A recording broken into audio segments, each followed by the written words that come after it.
It was a quiet afternoon on Maple Street. The sun filtered softly through the curtains of a small, cozy house at the end of the block. Inside, a young boy lay on his bed, pale and shivering under a blanket. He had been sick for days, fever, cough, and weakness that made even sitting up a struggle. But despite feeling miserable, he kept his window open. Watching the world outside, from his bed, he noticed movement in the street. A cyclist struggled along the sidewalk, hunched over his bike, clearly exhausted. His clothes were worn, and his backpack sagged under the weight of what little he carried. The boy's sharp eyes caught the signs immediately. The cyclist hadn't eaten in a while. His stomach growled audibly, and he slowed to a near halt. Leaning on his handlebars for support, the boy's heart clenched. Even though he felt sick, a strange sense of responsibility surged inside him. "I have to help him," he whispered to himself. His small hands trembled as he tried to sit up, but determination overpowered weakness. He reached for his bedside drawer, pulling out a sandwich he had saved for later. He grabbed a small bottle of juice and wrapped them carefully in a napkin. He peeked outside again. The cyclist had stopped under a tree, looking hopeless. No one else seemed to notice him. The boy's chest tightened. He couldn't let this man suffer. Slowly, painfully, he swung his legs over the bed and shuffled toward the door. Each step was a battle, but he pressed on. Finally, he opened the door and stepped onto the porch. Holding the small bundle of food in his hands, he called out softly, "Hey, sir, are you hungry?" The cyclist looked up, surprised, unsure if he had heard correctly. Yeah, he said cautiously. The boy extended the sandwich and juice.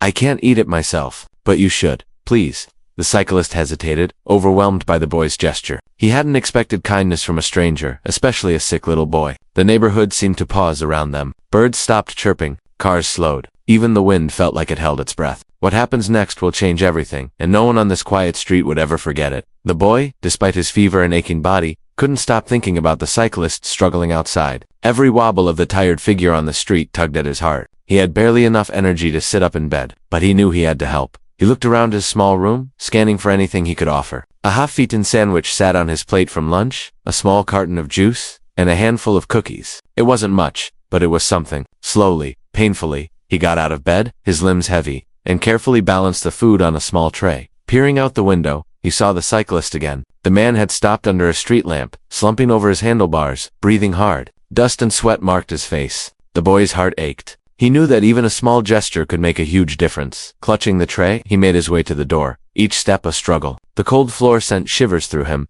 but he forced himself onward. When he reached the bottom of the stairs, he realized he had to step outside. He opened the door cautiously, careful not to drop anything, and the chilly evening air hit him. The cyclist looked up, surprised to see a small, sickly boy approaching him with food. Thanks," the cyclist mumbled, unsure of what to say. The boy smiled weakly and extended the tray. "Here, I thought you might be hungry."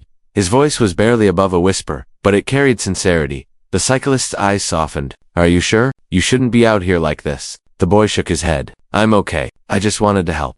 The cyclist hesitated for a moment, then took the sandwich, juice, and cookies. He unwrapped the food slowly, savoring the simple kindness offered by someone so small, yet so brave. As he ate, the boy stood by, leaning against the doorway, feeling a mix of pride and exhaustion. Neighbors had begun to notice the interaction. From behind curtains and across the street, they watched a frail boy offering food to a stranger. Some whispered to each other, impressed by the courage it took to step outside despite being sick. A few pulled out their phones, quietly recording the act of generosity. The cyclist finally wiped his hands, looking at the boy with genuine gratitude. "You didn't have to do this, you know? I wanted to," the boy said simply. "Everyone deserves help when they need it." The cyclist's eyes glistened, touched by the simplicity and honesty of the boy's words. "Thank you. Really? Thank you." The boy nodded and slowly made his way back inside, feeling a warmth spread through him despite his illness. He collapsed onto the bed, exhausted, but with a sense of pride swelling in his chest. Little did he know, this small act of kindness was only the beginning. That evening, the ripple he created would reach far beyond his street, far beyond the cyclist, all the way to someone the boy never imagined he'd meet. What started as a simple sandwich would soon lead to a visitor that no one could have predicted, including Ozzy Osbourne himself. The boy had done what he could. Despite feeling weak and feverish, he had gathered the little food he had in the house, a few sandwiches, some fruit, and a small bottle of juice. Carefully, he carried it outside, balancing on wobbly legs, and placed it gently in front of the exhausted cyclist. The man looked up, surprise flashing across his face. He had been struggling all morning, pedaling through streets in the scorching heat, stomach empty, spirits low. Now, here was this sick, fragile boy, offering what little he could. "Thank you," the cyclist said quietly, almost ashamed. He didn't want to take more than what the boy had offered, but his hunger and exhaustion were obvious. He took the food slowly, as if savoring every bite. Nodding his appreciation, The boy smiled weakly, a small flicker of pride warming his chest. "I hope this helps," he whispered. His voice was soft, but it carried the sincerity of someone who truly cared. Despite his illness, the cyclist nodded again. "It does. More than you know." For a moment, the world seemed still. The boy watched as the man munched slowly, then finally lifted his bike and prepared to leave. He didn't know the cyclist's story, nor did he need to. He only knew he had done something good, and that was enough. The boy turned to head back inside. His legs felt heavier with each step, fatigue pulling at him like gravity. He barely noticed the neighbors looking out from their windows. Some had seen the quiet exchange, and whispers began to travel along the street. "Did you see that?" one neighbor murmured. "That boy. He gave the man food all by himself. I think he's sick too." Another added concern in her voice. But he didn't hesitate. The boy climbed back to his room, closed the window behind him, and sank onto his bed. He felt feverish, weak, and small, yet a warmth lingered in his chest. He thought about the cyclist, wondering where he would go next, hoping the food would be enough to keep him going. Hours passed. The boy drifted in and out of sleep. The room was quiet except for the soft hum of the heater and the occasional creak of the old house settling. Outside, the neighborhood carried on, the usual sounds of traffic and distant laughter. But the whispers of what had happened lingered in the air, growing, spreading, like a spark waiting for wind. Meanwhile, the cyclist pedaled away, not knowing he had caught the attention of someone important. Each turn of his wheels carried him further from the boy, but also closer to a surprising twist neither of them could have imagined. And in that quiet, unassuming street, the first hints of an extraordinary event began to stir. Neighbors would later recall it as the moment when kindness planted a seed that, by nightfall, would grow into something no one expected. The boy, oblivious to the chain of events he had triggered, rested his head on the pillow. He closed his eyes, unaware that within a few hours, the street outside his home would erupt in astonishment, and that the cyclist he had helped would return accompanied by someone the world would recognize instantly. Little did he know, the stranger he had fed was about to bring a rock legend to his doorstep. Hours had passed since the boy had fed the hungry cyclist. The sick boy lay back in his bed, the sunlight fading through the window, feeling weak but satisfied with the small good deed he had done. He thought little more of it. After all, he had no idea that this simple act would ripple far beyond his quiet street outside. The neighborhood seemed ordinary at first. People returned from their daily routines. Children played in the yards, and the soft hum of traffic filled the evening air. But slowly, whispers began to travel down the street, growing louder with every passing moment. "Did you see that cyclist earlier?" asked Mrs. Parker, leaning over her fence. He looked like he wasn't alone this time. Across the street, Mr. Thompson frowned, adjusting his glasses. "I thought I saw a black SUV pull up near the park." "It's strange the cyclist was alone before, wasn't he?" Children paused mid-play, tilting their heads curiously as more neighbors joined in. Phones started lighting up with notifications. Someone had posted a picture of a sleek, dark car rolling down the lane, and people speculated wildly about who might be inside. The whispers became more urgent. "I think it's someone famous," one teenager muttered, showing a blurry photo to his friend. "Look at that security detail. I've never seen anything like this on our street."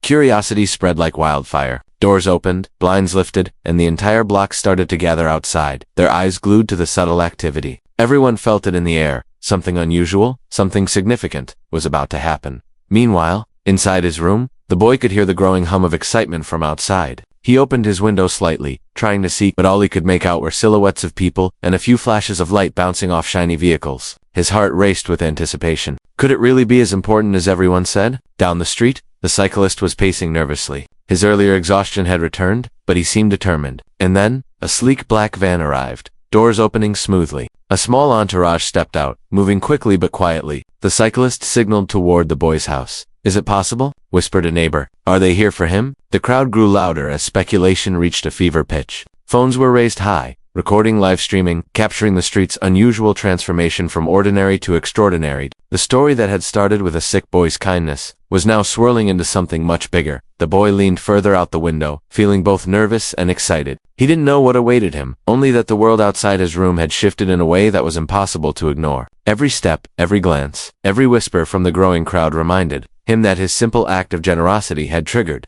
something he could never have imagined. Some of the neighbors muttered to one another, theories flying. Could it really be a celebrity? Maybe a musician? A rock star? And then the first faint sound reached the boy's ears. The distant, unmistakable tone of an electric guitar tuning, followed by a low, gravelly voice murmuring words only partially audible through the walls. The air itself seemed to crackle with anticipation. Something extraordinary was coming, and the sick boy's small act had lit the fuse. The entire street was holding its collective breath, waiting for the moment when ordinary would collide with the extraordinary. Hours after helping a stranger, The boy had no idea that the next visitor to his street would be someone the entire world knew, someone whose arrival would shock everyone standing there. Hours had passed since the young boy had offered a simple sandwich to the exhausted cyclist. The sun was beginning to dip behind the rooftops, casting golden streaks along the quiet street. The boy, still weak from his illness, rested in bed, feeling the satisfying warmth that comes from doing something kind. He had thought that was the end of it, but the street outside was no longer quiet. A low hum of engines and distant chatter caught his attention. He dragged himself to the window, squinting through the fading light. His heart skipped a beat. A sleek black car rolled slowly into view, followed by another, and then a small convoy of vehicles. The cyclist, the same one he had helped hours ago, was now walking beside someone taller, someone wearing sunglasses even as the sun set. The boy's jaw dropped. Could it be? The crowd of neighbors who had gathered curiously at the commotion began whispering. Could it really be him? Oh my God, that's Ozzy Osbourne. The boy's mother, standing behind him, gasped. It is him. The vehicle stopped right in front of the house. A small entourage stepped out, bodyguards, assistants, and then him, Ozzy Osbourne, the legendary rock icon, dressed casually but unmistakably, with his iconic round sunglasses and a mischievous grin that somehow made him seem larger than life. Ozzy's eyes scanned the street and then, as if drawn by some invisible thread, they landed on the small window where the boy was peeking out. The crowd fell into a stunned silence. Even the usually bold cyclist looked humbled. Ozzy nodded slightly to the cyclist, who whispered something, and then the rocker strode forward with a calm but commanding presence. He paused just a few feet away from the boy's house, his gaze warm yet curious. The boy, still weak but utterly captivated, leaned forward from the window. His heart pounded. He could hardly believe this was happening. Ozzy looked directly at him. I hear someone did a pretty amazing thing today, he said, his voice rough but gentle. A little hero. Is that true? The boy's mother stepped forward, wiping her hands nervously on her apron. It was just a small thing, sir. He just gave our neighbor some food. Ozzy smiled, shaking his head slightly in awe. Sometimes the smallest acts, they make the biggest difference. Don't ever underestimate that kid. The boy's eyes shone, a mixture of disbelief, pride, and pure joy. I didn't think it mattered, he whispered. It matters, Ozzy said firmly, leaning closer. What you did? That's the kind of thing the world needs more of. You didn't know me, didn't ask for anything in return, and that's real courage. The neighbors erupted in applause, and even the cyclist, normally reserved, smiled and nodded. You saved me today, kid. I owe you everything, he said, bowing slightly. Ozzy clapped his hands once, dramatically, before addressing the small crowd. Ladies and gentlemen, let's hear it for the real rock star of today, right here, he said, pointing at the boy. The applause grew louder, echoing down the street. For a moment, the boy forgot he was sick, forgot the aches in his body, even forgot the mundane worries of his day-to-day life. Right now, he was at the center of something magical, a moment where kindness had created a bridge between the ordinary and the legendary. Ozzy leaned back, giving a playful wink to the boy. Remember, it's not the fame or the spotlight that makes a difference. It's what you do when no one's watching. That's rock and roll, kid, that's life. As the sun set completely, Ozzy and his entourage moved down the street, leaving behind a stunned but elated neighborhood. The boy pressed his hand to the window, a huge smile spreading across his pale face. He knew this was a day he would never forget, a day when a small act of kindness turned into a once-in-a-lifetime encounter with a living legend. And as he sat back down, the boy realized something profound. Sometimes, helping just one person can create ripples you never even imagine. Hours had passed since the boy had fed the exhausted cyclist. The sun was beginning to dip low, casting long shadows across the quiet street. The boy, still weak from his sickness, sat by his bedroom window, peering out as the world continued its ordinary rhythm. He thought little of his small act. It had felt natural to help someone in need. And in his tired, fevered state, he assumed the world would forget as easily as he might. But then came the commotion. Tires screeched lightly on the street outside, followed by the low hum of a black car. Curtains across the neighborhood shifted as neighbors leaned out to see who had arrived. Phones were raised, capturing the moment, and then he saw him, Ozzy Osbourne, the rock legend, larger than life and unmistakable even at a distance, stepped out of the car, sunglasses reflecting the fading sunlight. Behind him, the cyclist, the same one the boy had helped earlier, waved enthusiastically. The street seemed to hold its breath. For a moment, the boy's sickness and fatigue melted away, replaced by disbelief. His hand flew to his mouth. Could this really be happening? The man he had admired from TV, from concerts, from endless rock albums, standing right in front of him? And he was here. Because of him, a small entourage surrounded Ozzy, but he walked directly toward the boy's house. His eyes softened as he approached, and he stopped at the foot of the driveway. Are you the one who helped my friend earlier? He asked, voice surprisingly warm and gentle. The boy nodded, barely finding his voice. Why, yes, sir. Thank you, Ozzy said sincerely. That was very kind of you. Not everyone would do what you did, especially being sick yourself. You have a big heart. Neighbors had gathered in small clusters, whispering and pointing. Phones continued recording, but now the focus was entirely on the sick boy and the rock legend in front of him. Some clapped quietly, others gasped in awe. The cyclist stepped forward as well, adding his voice, "Seriously, I wouldn't have made it without him, and Ozzy wanted me to make sure you knew how much that meant." The boy, cheeks flushed and weak from both sickness and excitement, took a tentative step outside. He didn't know what to say at first. Words seemed inadequate for the moment. But Ozzy, noticing his hesitation, knelt slightly to meet his eye level. "You know," he said, "it's people like you who make this world better. Your kindness matters." For a brief, shining moment, the boy felt seen, truly seen. It was not just the recognition of a famous person. It was the acknowledgement of his action, the proof that even a small act of generosity could ripple out in ways he never imagined. Phones continued to capture every angle, but the boy hardly noticed. He was too busy absorbing the feeling of connection, the warmth of being appreciated not for fame or power, but for simple humanity. Ozzy clapped him gently on the shoulder. "Keep being kind, kid. Don't ever stop." The boy nodded, a shy smile spreading across his face. Around him, the street buzzed with excitement, neighbors exchanging astonished glances. But the boy knew, deep down, that this was bigger than attention or applause. It was about the power of a single, heartfelt act, and the extraordinary ways the universe could respond. As Ozzy and the cyclist prepared to leave, the boy stood in the doorway, feeling a courage and joy he hadn't known before. Tonight, the world had recognized him, but more importantly, he had recognized himself as someone who could make a difference. No matter how small, the next morning, the quiet street where the boy lived was buzzing like never before. Neighbors were still talking about what had happened the night before, about how a sick boy, barely able to walk to his window, had fed a weary cyclist, and how that simple act had somehow led to Ozzy Osbourne himself appearing on her street. By now, smartphones were out everywhere. Clips of the boy handing food to the cyclist, then standing shyly, as Ozzy thanked him personally, were already circulating on social media. One video, taken by a neighbor from across the street, had already amassed hundreds of thousands of views within hours. People were sharing it with captions like, "Kindness pays off in ways you never imagined." This boy just proved that small acts matter. News outlets caught wind of the story too. Local papers ran headlines, "Sick boy's simple act of kindness leads to meeting."